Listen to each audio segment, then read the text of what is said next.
Command shot, surprise break. All right, what's up guys? Steven here with PSC, and today I'm going to take a little bit different approach on explaining why a surprise break works over a command shot.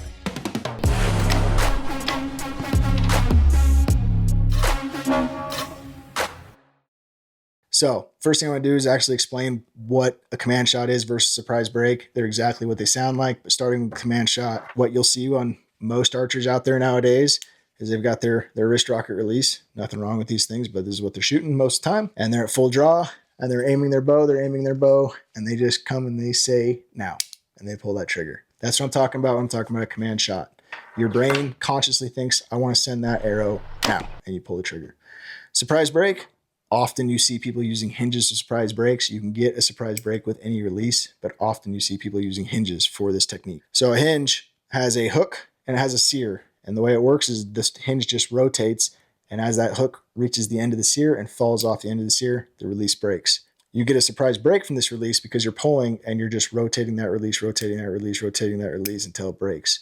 You don't really know when the release is going to go off just because it's rotating in your hand, and eventually it will break, and that's how you get a surprise break. So if you're new to this, you'd think a surprise break wouldn't work very well because that pin is just wobbling and moving and dancing, and even the pro archers, even the best archers in the world, that pin is moving and dancing, and they're just holding it as close to center as they possibly can. Everybody's bow moves. So if you don't know when the bow is going to go off, you'd think the pin leaves the center and the bow goes off. That's where the arrow is going to go. This is where the magic comes in. When you use the surprise break technique, it feels like magic because you'll have a shot, it'll break away from center, and you will say a curse word or say, oh no, and somehow that arrow seems to always find the center again. So as that pin is dancing and wobbling and drifting, your body is always pushing that pin back to center. The pin leaves center, you push back. The pin leaves center, you push back. So when you have that surprise break, no matter where the pin is, your body is pushing to center. As soon as the pin leaves, you're trying to push it back. Now, command shot is the opposite, or I also like to call it drive-by shooting. And why I call it drive-by shooting is you have that same wobble, you're trying to hold it in the center, and then you see that pin get to the center, and it maybe holds for a second, or it's just drifting past, and you say now. Well, there's a delay between now and your finger pulling the trigger. And that delay, that pin is now past the center or come off the center of the target, and you're saying now, and now that arrow is going wherever it's pointed. The other problem with a command shot is you start anticipating the shot, or the dreaded target panic.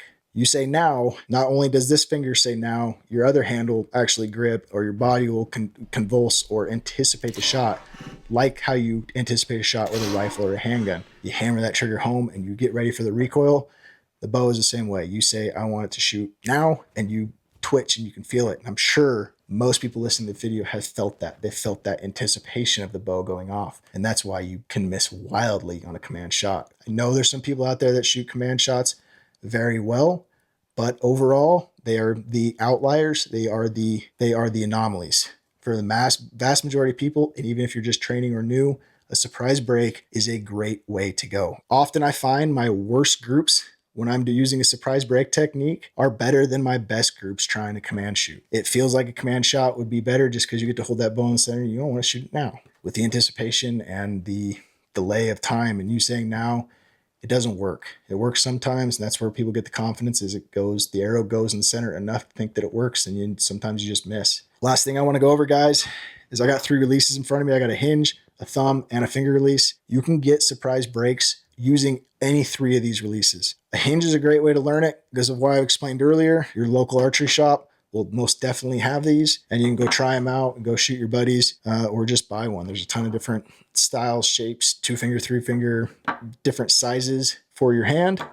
And then you got your thumb button. Thumb button looks awfully like a hinge, but it's a trigger, but you're using your thumb as a trigger. You can get a surprise break with this release as well for a couple ways. Come to full draw, start adding pressure, and you can get that surprise break the same way you can with the hinge. With the finger release, this is actually what I hunt with, and I still get a surprise break when I'm using this finger release. I just like having something attached to my wrist at all times, but I will hunt with this release, and I will shoot all year with my hinge, training with my hinge, shooting 3D and tournaments with my hinge, but I will hunt with my finger trigger.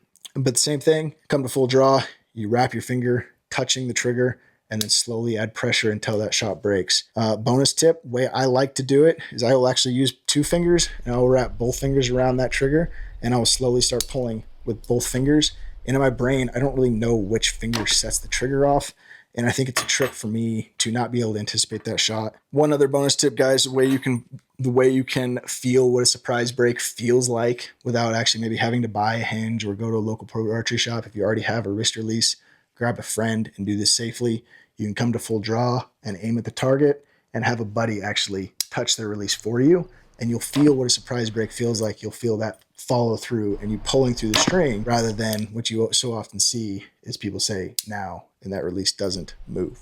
That's an overview of why a surprise break works. I know there's a ton of different techniques of how you get these releases to go off in different ways. And a lot of that comes down to you playing with it, either rotating in your hand or slowly squeezing the trigger or using your back muscles to pull through the shot.